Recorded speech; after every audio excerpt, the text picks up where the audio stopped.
እንደዚህ አይነት ትምህርት አዳምጠው ይሄን የመሰለ ነገር ገብተው ሁሉንም አባቶች አውቀው ያጠምቃሉ የሚባሉትን አባቶች ያውቃሉ፣ ይሄዳሉ፣ ይቀርባሉ፣ ምን ያሉ። አጅሬው ግን አሁንም ያገኛቸዋል። ለምን? እቅዱ ውስጥ ያለው እቅድ ምን እንደሆነ ያውቀዋል አጅሬው። ሶስት አይነት ነገር አለ ሰው ተመልሶ ወደ ኃጢአት እንዲገባ የሚያደርጋቸው ይህን መንፈሳዊ ትምህርት ካዳመጡ በኋላ መልሰው ዓለማዊ እንዲሆን የሚያደርጋቸው ማለት ነው። አንደኛ ሰይጣንን በመፍራት ብቻ ሰይጣንን ፈርተውት ወይኔ እኔ ውስጥ እየጮኸ ነው፣ እኔ ውስጥ አለ፣ ኑሮዬን ህይወቴን የሚያበላሽብኝ የሚያመሰቃቅልብኝ ይሄ ሁሉ ከሆነ ላባረው ብለው ፈርተውት ብቻ እሱን ለማባረርና ከውስጣቸው ለማስወጣትና እንደገና ወደ ነበሩበት ሰላማዊ ህይወታቸው ለመመለስ ሲሉ ብቻ ዘፋኝም ሊሆኑ ይችላሉ፣ ዓለማዊ ዝሙት ህይወት ውስጥ ያሉ ሊሆኑ ይችላሉ። ይመጡና አልበም ሊያወጡ እኮ ተዘጋጅተዋል። በቅርበት ራሱ አልበም ሊያወጡ በቃ ሙዚቃ ምናምን ቅንብር ጨርሰው ምን ብለው መተው እኔ ጋር መምህርዬ እንደዚህ በቃ ችግር እየገጠመኝ ይኸውልህ ስራዬ ላይ እንቅፋት እየገጠመኝ እና እግዚአብሔር የዘፈን ተባባሪ ነው እያልከው ነው። ዘፈንህን እርግፍ አርገተውና ጾም፣ ጸልይ፣ ስገድ፣ ስራ ፊልድህን ቀይር። ከዛ በኋላ እግዚአብሔር ያግዛል፣ ይረዳል። መንፈሱ የሚያገኝህ ናይት ክለብ ከሆነ እዛው የሚመለስብህ የሚደገምብህ ከሆነ ከጭፈራ ቤት ወይም ደግሞ ከአጠቃላይ ከድምፃዊነትህ ተያይዞ የሚመጣ ከሆነ ለምን አትተውም? እና ስራ ፊልድህን ለማትቀየሩ ሰዎች ጊዜ አይ የማንጀራዬ ነው እግዚአብሔር ድምፅ የሰጥቶኛል አይደል ይላሉ። አስተሳሰብ ላይም ገና ናቸው፣ ኃጢአትም ላይ ገና ሳይጨርሱ ይመጣሉ። ታዲያ መምህርዬ ለምን ትሉኛላችሁ? እኔ እኮ የእንደዚህ አይነት አስተሳሰብ መምህር እንዴት እሆናለሁ? ምናልባት እንደ መምህር አይታችሁኝ መምጣታችሁን አመሰግናለሁ። ግን ፈጽሞ ይሄን ኃጢአት መተው አለብኝ የሚል ሐሳብ ውስጣችሁ ከሌለ ባንገናኝ ጥሩ ነው። ወይም ደግሞ አንድ ቀን እግዚአብሔር ይሄን ኃጢአት ያስጥለኛል፣ ኃጢአት ነው ዘፈን ኃጢአት ነው መንግሥተ ሰማያት አያስገባም፣ ወይም ደግሞ የዝሙት ህይወት ይሄ የማደርገው ነገር ትክክል አይደለም፣ እግዚአብሔር አንድ ቀን ይመልሰኛል ብለህ የምታስብ ከሆነ ላግዝህ፣ ልርዳ። አንድ ቀን እስክትመለስ ዓመት በዓል ሲመጣ እንኳን አደረሰን እንባባል፣ አይዞህ በርታ፣ ፕሮግራም ሲኖረኝ ምናምን እጠራለሁ፣ ችግር የለውም ብዬ ስላቸው ግን እኮ ይሉና ኃጢአቱን ደግፈውት ከኔ ጋር ይከራከራሉ። የሚያደርጉትን ነገር እንደ ኃጢአት ወይም ደግሞ እንደ ጥፋት አይቆጥሩትም።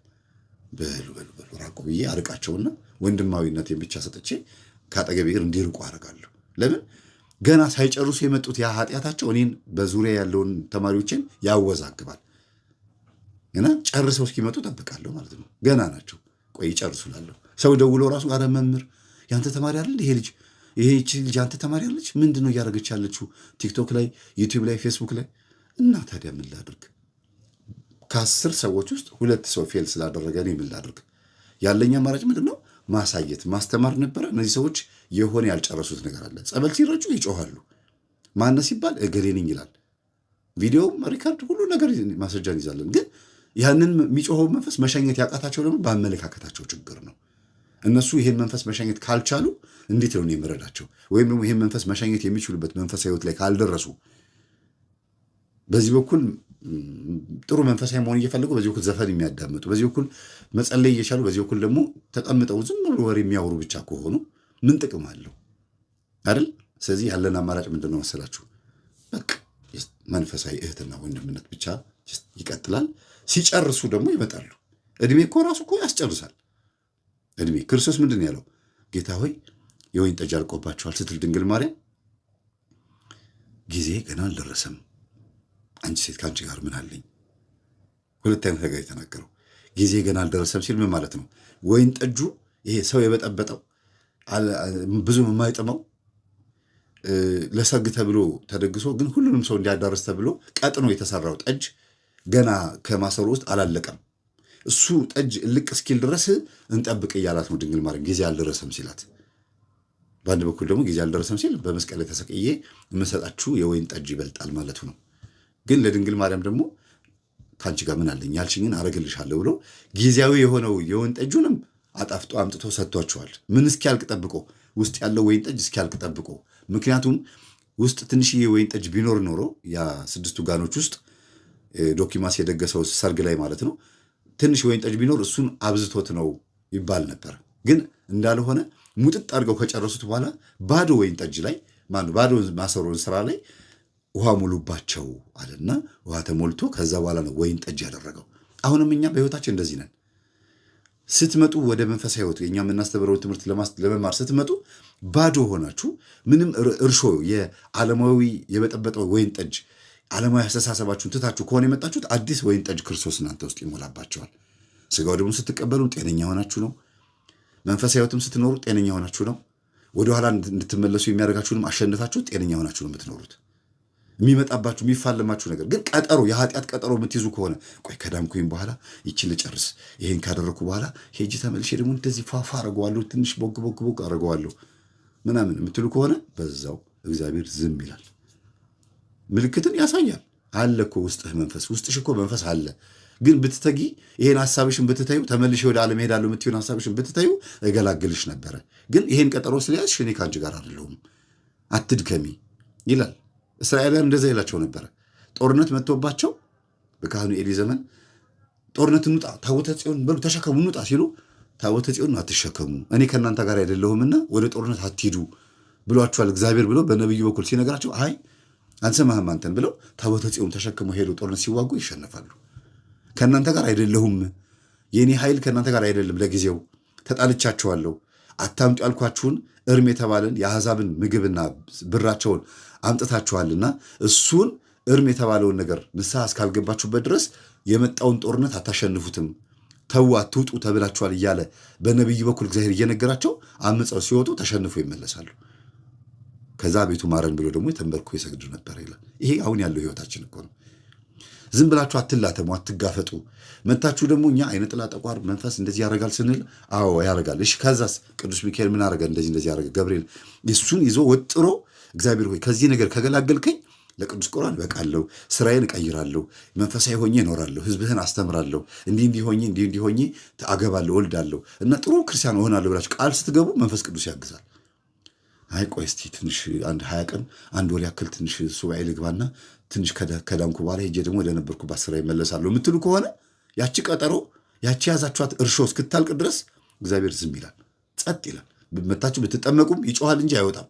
ላይጮህም ይችላል፣ ግን ይጮሃል፣ ያጓራል። ምንም ነገር ብታገኙ፣ ገንዘብ ብታገኙ፣ ልጅ ብታገኙ ሁሉ ነገር ይዞት ይሄዳል። ለምን? ቀጠሯችሁ ያ በውስጥ ያለው ያ መንፈሳዊ ያልሆነ ቀጠሮ ሁሉንም ምንም ትዳርም ብትይዙ ይፈርሳል፣ ምንም ብትይዙ ይበለሻሻል ማለት ነው። ስለዚህ እግዚአብሔር ከነካን በኋላ ተመልሰን ወደ ዓለም ሄደን ሰይጣን ከነካን እጥፍ ሆኖ ነው የሚመጣው ይላል የማቴዎስ ወንጌል ምዕራፍ 12 ቁጥር 44 ላይ አንድ ሰው መንፈስ ከአንድ ሰው ከወጣ በኋላ ወደ በረሃ ይሄዳል፣ ውሃ ወደ ሌለበት ስፍራ ይሄዳል። ከዛ እዛ ደግሞ አላስቀምጥ ሲሉት ቅዱሳን አባቶች በጸሎታቸው ምን ተመልሼ ወደ ነበርኩበት ቤቴ ልምጣ ይላል ቁጥር 44 ላይ ወደ ነበርኩበት ቤቴ ተመልሼ ልምጣ ይልና ሲያይ በጸበል አባራይ ነበረ፣ በጸሎትም በቅዳሴም በምንም ብቻ በስግደትም አባራይ ነበር ወይም አባሮይ ነበረ።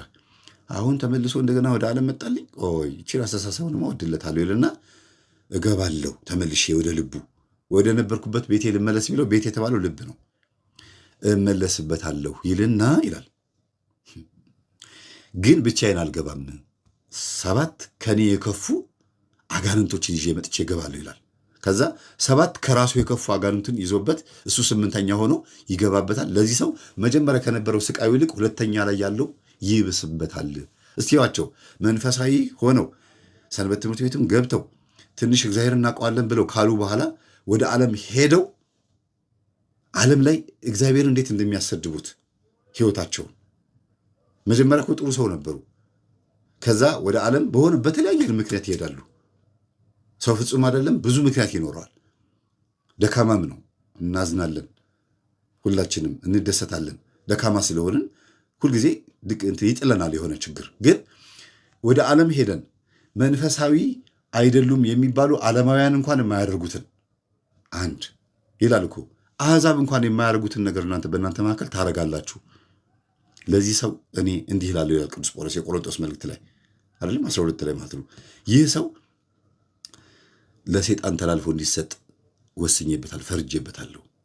ነፍሱ ገነት እንድትገባ ወይም በነፍሱ እንዳይጠየቅ ሲኦል እንዳይገባ በስጋው ለሰይጣን ይሰጥ፣ ጸበልተኛ ይሁን ማለት ነው። አይሻልም? ዓለማዊ ሆኖ መንፈሳዊ ሆኖ ወደ ዓለም ሄዶ ዓለም ላይ ከመርመጥመጥ ኃጢአት ውስጥ ቆሻሻ ውስጥ ከመግባት እንደገና እግዚአብሔርን ከማሰደብ ነጠላ ለብሳ ነበረ እንደዚህ ሆነች፣ ይሄን አርጋ ነበረ እንደዚህ ሆነች ከመባል ወይም እንደዚህ ሆነ ከመባል ጸበልተኛ ሆኖ እየጮሁ ያ መንፈስ ያችን ላይ መቼ ነው የምትወጣው? ትወጣለህ አትወጣም እያሉ እየተፋለሙ መኖር አይሻልም ወይ?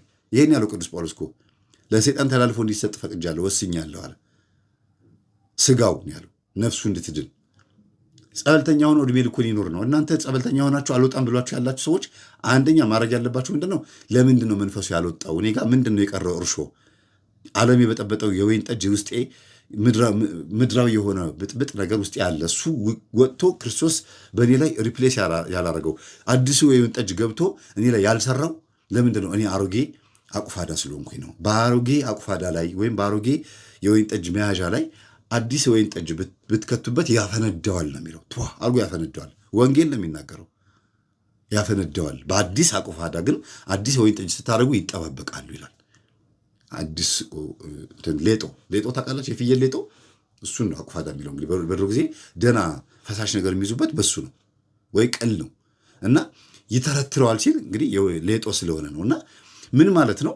እኛ በአዲስ መንፈስ ተለውጠን እግዚአብሔርን ተከትለን ይሄ ነገር ያድነኛል፣ በዚህ በኩል እኔ ኃጢአተኛ ስለሆንኩ አስቸጋሪ ስለሆንኩኝ ነው እንጂ እግዚአብሔር ይታደገኛል ብለን ወጥረን የያዝነውን ትምህርት ይዘን እስከ መጨረሻው ስንሄድ አዲስ እንሆናለን። ስጋው ደግሞ አዲስ ያደርገናል። የወይን ጠጁ የተባለው ስጋው ደግሞ ወይም ደሙ ማለት ነው። በእኛ ሕይወት ውስጥ ገብቶ አዲስ ማንነት ይኖረናል። ክርስቶስ ይቅር እንዳለ እኛም ይቅር ባይ እንሆናለን። የሚያደርጉትን አያውቁምና ይቅር በላቸው ብሎ በመስቀል ላይ እንደጮኸ እኛም ኤሎሄ ኤሎሄ ላማ ሰበቅታኒ አምላኬ አምላኬ ለምን ተውከኝ እንዳለ እኛም እንደገናም ደግሞ ተፈጸመ እንዳለ እኛም እንላለን። ያደረገውን ተአምር በእኛ ላይ ይፈጸምልናል። ለምን? አዲስ ስለሆንን። ዓመተ ምሕረት ውስጥ እኛ አዲስ ሆነን ካልተገኘን ሁል ጊዜ ዓለም ትወስደናለች እና ተመልሰው ወደ ኃጢአት የሚገቡ ሰዎች ቀጠሮ ስለያዙ ነው ቶሎ የማይድኑት። ሶስት ነገር ያልኳቸው አንዱ። ሁለተኛው ትልቁ ነገር ከመጡ በኋላ መፋለም ያቅታቸዋል። የለመዱት መብላት፣ መጠጣት፣ ሮብና ዓርብ እንደፈለጉ መሆን፣ በሰንበት ቀን እንደፈለጉ መሆን፣ ዓለም ጣፍጣቸው ደስ ያላቸውን እየበሉ እየጠጡ ነበረ እና ልክ መንፈሳዊ ሕይወት ውስጥ ሲመጡ ትግሉ ይከብዳቸዋል። ከዛ ለምሳሌ በሰው ፊት ምናምን ጸዋሚ ጸላይ ለምሳሌ ተደብቀው ግን ወተቱንም እንቁላሉንም ምኑንም ይበላሉ። ከዛ መንፈሳዊ መስለው አብረው ወዲያ ወዲህ ይላሉ። ከዛ መንፈሱ ያጋልጣቸዋል ወይ ደግሞ አንድ ቀን ያው ይታወቃል ምን ሲያደርጉ እንደነበረ ለረጅም ጊዜ ወጥተው ራሳቸው በአንደበት ይታወቃሉ። ሶስተኛው ደግሞ ትልቁ ችግር የእውቀት ማነስ ነው። ላክ ኦፍ ኖውሌጅ ወይም ደግሞ የእውቀት እጥረት። እኛ ምን እንደምናስተምር ዘውጉ ምን እንደሆነ እኛም እንደነሱ ፍጡር እንደሆንን ወይም እንደነሱ አንድ ተራ ምስኪን ሰዎች እንደሆን ይረሱታል። በየቀኑ እንድንጎበኛቸው ይፈልጋሉ። እኔ አሁን ለምሳሌ የማገኛቸው ተማሪዎች ጋር መምህር ረሳኸኛል ይላሉ። እንዳንቺ የመሰሉ አንቺ ራስሽን እዚህ ድረስ ካደረስኩሽ ወይም ካደረስኩ በቃ እናንተ ራሳችሁን ያዙልኝ። እኔ ደግሞ እንደናንተ የመሰለ ብዙ ሰው ደግሞ አለ። የራሴም ህይወት ደግሞ አለ። ልጆች ያሉ የግል ህይወት ያለ እኔ ላይ የገባው መንፈስ ደግሞ መፋለም አለ። እኔም ደካማ ነኝ ብዬ እነግራቸዋለሁ። ግን በቃ ከነ አመላቸው ከነ ጸባያቸው ከነ አኩራፊነታቸው ከነ ችግራቸው ይመጣሉ። ትሪት እናደርጋቸዋለን፣ በዛው ይጠፋሉ። ስለዚህ ምንድነው የምናደርገው? እስኪመለሱ ደግሞ እንደገና እንጠብቃለን። ለምን? ተያይዘን ገነት መግባት ስለምመኝ ነው። እና ያልጨረሱት ኃጢአት አለ። አንዷ ምን አለችኝ አልኳቸው፣ ቆይቷል። አንቺ ምንድነው ቲክቶክ ላይ የምትለቂው አልኳት። ቆይቷል፣ የዛሬ 3 ዓመት ምናምን ነው፣ 2 ዓመት ይሆናል። እና አይ መምህርዬ ቆይ አለች። ምን ነው አልኳት። በቃ በጣም ከባድ ከሆነ ኃጢአት ውስጥ እንደወጣሁኝ እንዲታወቅልኝ በደንብ ኃጢአት እንትን እያልኩኝ ነው። እንዴ ምን ማለት ነው? ቤተሰቦች ስለ አንቺ የነገሩኝ ይሄ አልነበረም አልኳት። አይገርማችሁም? በጣም ከባድ ከሆነ ነገር ውስጥ እንደወጣሁኝ እንዲታወቅ እንዲያደርግ ነበረ ብዬ ለመለጠፍ እንዲመቸኝ ምናምን እስማ በጣም የተያዘንኩት። ይኸው ግን ዓለም ላይ ጠፍታ ቀረች። መች መጣች? እንዲያውም ደውዬ የምትባል ጊዜ 2018 ላይ የት አለሽ ፈልጌ አጣሁሽ፣ አይኔ ቅዳሴ ላይ ከርተት አለ የምትቆሚበት ቦታ ላይ ብዬ ጽፌ ላኩላት። ለምን? መጀመሪያ አውቃት ነበር ልጅቷ እንዴት እንደምትጸልይ። አዲስ ዓመት ሲሆን አታቋርጭም ነበር፣ እዚህ ቦታ ላይ ትመጪ ነበረ። የት አለሽ አልኳት። መምህር ፈለግከኝ አለችኝ። አዎ። አጣኸኝ አለችኝ። አዎ። በለስ ቅጠል ተሸፍኜ ተደብቄያለሁ አለችኝ እና የእንባ ምልክት ማመርጋ ልካ ጻፈችልኝ። ምን ነው ምን ሆነሻል ስላት፣ አይ አንዳንድ ጊዜ ለካ የማይሆን ሀሳብ ተራ የሆነ ሀሳብ ማሰብ ጥሩ አይደለም። እኔ ዓለምን ጭርስ አድርጌ ልምጣት ብዬ ያሰብኩት ኃጢአት ጥሞኝ ወይ ምናምን ሳይሆን ስመጣ ህዝብ የሚማር እንደዚህ ብሎ ነገር አለ እንዴ? ጠፍተሽ ቀረሽ እኮ በዛው ሰው እንዲማርብኝ ብለሽ እንደገና በዓለም ኃጢአትን እያደረግሽው እየፈጸምሽው እንዴት ነው ሰው የሚማረው? እንደዚህ ነገር አለ እንዴ ብዬ መክሪያት በዛው መሆኑ ጠፋች፣ የለችም። ስቲል እስካሁን ድረስ አይኔን ማየት ከብዷታል። እና እኔ የምለው ምንድነው የሚያዋጣው ቤተክርስቲያን ውስጥ ሆኖ መንፈሳዊ ሕይወት ውስጥ ሆኖ ጸሎት ክፍል ሆኖ መፋለም ነው። ቅድም ያቋረጥኩት ምን ላይ ነው? የፈለገ ነገር ቢሆን ኃጢአታቸውን ጨርሰው መጥተው እግዚአብሔርን ይቅር በለኝ የሚሉበት ጊዜ ስላለ ምንም ችግር የለውም። ጠብቃለሁ እድሜ ካለኝ፣ ከሌለ ደግሞ እነሱን ቤተክርስቲያን ትጠብቃቸዋለች። ደብተራ እንደኔንና እንደሚያጠምቁ አባቶችን የፈተናል እንዴ? በጣም እኮ የፈተነን ምዕመኑን በጣም ፈትኖታል። በልጆቼም ይመጣል፣ በትዳር ይመጣል፣ በጸባይ በባህር ይመጣል፣ በብዙ ነገር በብዙ ቦታ ይመጣል፣ በገንዘቤ ይመጣል፣ ሊያሳስረኝ ይሞክራል። ብዙ ነገር አዳልሞቴ ስንል ጠቋር ስንል ኦፋብኮ ብላም ስንል ወደ ብሔር ወደ ዘረኝነት ይወስደዋል። ሰውን ነፍስ ለማዳን እስር ቤት ድረስ ዋስ እስከ መሆን ድረስ እንደርሳለን። በዋስ እስከ ማስፈታት ገንዘብ አስይዘን ብዙ ነገር አስይዘን ማለት በእኛ ውስጥ ያለውን ነገር እግዚአብሔር ይቁጠረው። ይህን ማድረገው ለከንቱ ዳሴ ለትዕቢት አይደለም፣ አደረግኩ ለማለት አይደለም። ይህን ሁሉ ሆነን ግን ደስተኛ ነኝ። ሲሰድቡን አሁን ቲክቶክ ላይ ሰሞኑን እየሞለጩን ነው አይደለ? በቃ አትስደቧቸው፣ አትበሉ፣ ችግር የለውም። ከቻላችሁ በጥቅስ መልሱላቸው። ጥያቄ ካላቸው ጥያቄ ጠይቁ፣ እንመልስላችሁ በሏቸው። ከዛ ውጭ ስድቡ ለእኔ ምንድን ነው ወይም ለእኛ ምንድን ነው? ጸጋን የሚጨምርልን ለእኛ ትልቅ ነገር ነው። ቤተሰቦች ዝም ብለን መቀበል ነው ያንን። ለምን በየቀኑ እየሆነልን ያለነውን ነገር ስለምናውቀው፣ ስንት ነፍሳት እንደምናተርፍ በረከታችንን ስለምናየው፣ ከዛ ደግሞ እንደገና የህሊና ደስታችንን እኔ አሁን ህሊና ንጹህ ነው። ለምን ማድረግ የሚገባኝን ማዳን የሚገባኝን ህዝብ ሰው ቤተክርስቲያን ባዘዘችኝ መሰረት ህሊናዬ ሳይጸጽተኝ ከስጋው ደሙ ጀምሮ ታች እስካለው እስከ ስግደት ድረስ ማድረግ ያለብኝ እያደረግኩኝ ህሊናዬ ከህሊና ወቀሳ አድኛለሁ። ብር ባይኖረኝ ቤት የራሴ ምንም ነገር ባይኖረኝም የፈለገ ነገር ባይኖረኝም በጣም ደስተኛ ነኝ። እና ይሄ የሚሆንብንን ነገር እንደ ፍቅርና እንደ ደስታ ነው የምንቀበለው። የሚነቅፉንን ባለማወቅ የሚሆን ሆን ብለውም ሊሆን ይችላል። ደብተራዎች ሆን ብለው፣ አንዳንዱ ደግሞ ባለማወቅ ስማችን ሊያጠፉ ይችላሉ። አትሮንስ ስለጨበጡ፣ ማይክሮፎን ስለጨበጡ፣ እድሉን ስላገኙ፣ አውደ ምሕረት እድሉን ስላገኙ እንደፈለጉ ሊሆን ይችላሉ። እኛ ግን ያተረፍነውን የምናውቀው እኛ ነን። ታዲያ እኛ ይሄ ሁሉ ግብግብ ውስጥ ሆነን እንደዚህ 10 ምናምን ዓመት እንግዲህ ከ2004 እስካሁን ድረስ አስቡት። ዩቲዩብ ከጀመርኩኝ ደግሞ ከ2010 እስካሁን ድረስ በግብግብ ውስጥ አሁንም ሰላማዊ ሆኜ አይምሮዬን ነፃ አድርጌ እየኖርኩ ከሆነ ገና ከመጣችሁ ቅርብ ጊዜ ሆናችሁ፣ ቅርብ ጊዜም ባይሆን ትንሽዬ ነገር ነካኝ ብላችሁ በህይወታችሁ እናንተን ብቻ የነካችሁ ነገር እናንተን ፈትኗችሁ። እኔ እኮ የቤቴ ብቻ አለም የውጩም ጭምር የአጠቃላይ የብዙ ሰዎችም ጭምር እኮ ነው እኛን እየነካን ወይም ደግሞ እየቦረሸን የሚያልፈው። እናንተ ራሳችሁን ብቻ ለመቻል እኮ ነው የተጠየቃችሁት። ራሳችሁን ቻሉ የተባላችሁት። እግዚአብሔር በእናንተ ይደሰት። አንድ ራሳችሁን መቻል እንዴት ያቅታችኋል? የመስገጃ ጊዜ ተሰጥቷችሁ፣ የመጸለያ ጊዜ ተሰጥቷችሁ፣ የመቁረቢያ የመጠመቂያ ጊዜ አግኝታችሁ አንድ እናንተና ቤተሰቦቻችሁን ተውት፣ ቤተሰብ ራሳችሁን ነፃ አውጡ ለሚለው ነገር ይህን ያክል ዓለም ካጓጓቻችሁ እና ወደ ዓለም የምትሄዱ ከሆነ እጥፍ ነው የምትከፍሉ። ዋጋ ያስከፍላችኋል። በጤናም በአካልም በአይምሮም በሁሉ ነገር ዋጋ ያስከፍላል።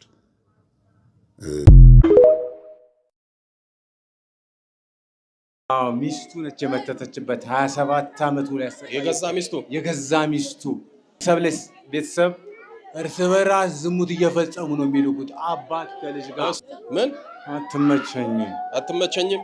በጣም ትገማኛለህ። በጣም ገማለሁ። እኔ ሳጥና የለኝ 660 ተንበርከካንተ ሰዶም ነኝ። ወይኔ ተንበርከካንተ በሰዶም ነው የምልከው። ሚስቱ ነኝ እኔ 27 ዓመት። እስኪ ብድግ በልና ና በስላሴ ስም ሰርቼ ነው የገባው። የት ተገናኝተን ነው ታዲያ ነው የምገማክ? አንድ እህቱ ነች ይዛው የመጣችው። አያቆም ነበር ይሄን ቦታ። እሺ አዎ፣ ግን ያስከኝ አድብታ ያስከኝ። እሺ አዎ፣ ሚስቱ ነች የመተተችበት 27 ዓመቱ ላይ የገዛ ሚስቱ ወልዳለች። ተፋተዋል? አልተፋታም። ገናው ሊፋታ ነው። መስመር ይዞለታል። እሱን እስኪጨርስ ነው እንጂ እንሄዳለን እኛ። ሰዶም ናቸው። ቤተሰብ እርስ በራስ ዝሙት እየፈጸሙ ነው የሚልኩት። አባት ከልጅ ጋር። አሁን ያለው እሱ ላይ ማን ንገረኝ። እኔ ሳጥናኤል ነኝ። ሳጥናኤል አውታ። እሺ ታስሬያለሁ። ምንድን ነው የምታደርገው? ብሮ የምታደርገው? አስለቅቀዋለሁ፣ አስፈሰዋለሁ። አስለቅቀዋለሁ? ምኑን ነው የምታስለቅቀው? ወደ ታች ሰገራ እንዳይቆጣጠር አደርገዋለሁ፣ አስፈሰዋለሁ። ሽታው ሽማግሌ ይሄ የእሱ ጸጋ አይደለም። ይሄ ሽምግልና የአባቷ ነው። ሚስትየው ስንት ዓመቱ ነው እሱ? 44ቱን ይዟል። 27 ዓመት ሁሉ ግን ተጫወተችበት። እድሜውን አልኖረው። እኔ ከ14 ዓመቱ ጀምሮ ልጁ አልኖረም ህይወቱን። በቃ ምን አረጋችሁ? ስናዘሙተው ነበረ። ገንዘብ አይዝም። በድሉ ባይምሮ እኛን ስንኖር የነበረው አጎቱ ሲኖርበት ነበረ። ለምንድን ነው ራሱን እንዳይቆጣጠር የምታደርገው? እላዩ ላይ እንዲጸዳዳ ለምን የምታደርገው? እየሰራው ነው የምልከው እኔ ሚስቱ ከአባቴ ጋር ግንኙነት እየፈጸም ሰዶ። እሺ ሌላ ምንድን ነው የምታደርገው? ሌላ በቃ በትዳር እድል ሌላ እንዳያገባ እሱም ዝሙተኛ እንዲሆን ሰላቢ እንዲሆን ነው። ዝሙት በትዳር ዓለም አብረን እያለን ስንተኛ እንዳትሳሳት እለዋለሁ። ሌላ ቦታ ተሳስቶ ግንኙነት እንዲያደርግ ስለምፈልግ እሺ ሽባ አደርገዋለሁ። የሽባ መንፈስ ነው። እሺ ሳጥናኤል ሌላ ብሎ የምታደርገው? ብዙ ነገር ነው የማደርገው እኔ። ምግብ እንዳይበላ፣ ጸበል እንዳይጠጣ፣ ከእህት ወንድሞቹ ጋር እንዳይገናኝ በቅርቡ ነው ያገናኘሁት ከእህት ወንድሞቹ ጋር። እሺ መተት አለ ሌላ? መተት፣ የድል መተት። ሌላ ማን ያለው? አይምሮ ይሄ ባለጌ ስለሆነ ቶሎ እንገላገል አይሻልም? ብዙ ማዕት ነው የሚያወራው። ሁላችሁም ነው የምትሄዱት፣ አንድ አትቀሩ። ሁላችንም መተት ጠቅላላ በስላሴ ስም በሉ፣ በስላሴ ስም በሉ፣ በስላሴ ስም፣ በኃያሉ በመድኃኒዓለም ስም፣ በኪዳነ ምሕረት ስም፣ በቅዱስ ሚካኤል ስም፣ በቅዱስ ገብርኤል ስም፣ በቅዱስ ገብርኤል ስም፣ በቅዱስ ሩፋኤል ስም እኔ ሳጥናኤል ከነሰራዊቴ የድል መተት፣ የቤተሰብ መተት፣ የሚስት መተት፣ አይነ ጥላ ያደፈጥን የተደበቅን ሁላችንም ለቀናል።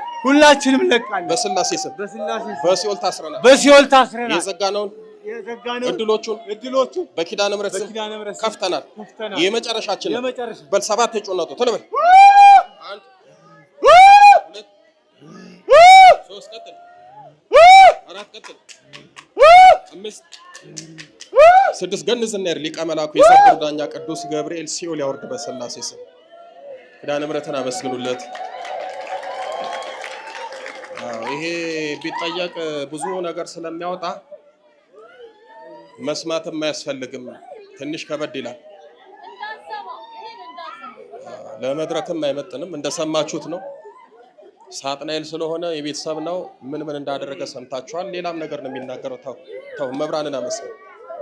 ና እስኪ እግዚአብሔር ይባርክ። ብድግ በል እስኪ ና። አይዞኝ አታልቅስ። አይዞህ ደህና ነህ? ከየት ነው የመጣው? ከመጻብል ቦታ ነው የምመጣው። ሳጥናኤል ያላረገ ነገር የለም። ያላቅማ ሁሌ ይላል። ጸበል ላይ እንደዛ ነው የሚለው። በስመ አብ ወወልድ ወመንፈስ ቅዱስ። እሺ መብራን ኪዳነ ምሕረት የመጨረሻ ታድርግልህ በሉት። አይዞኝ እሺ። ኪዳነ ምሕረት የመጨረሻ ታድርግልህ።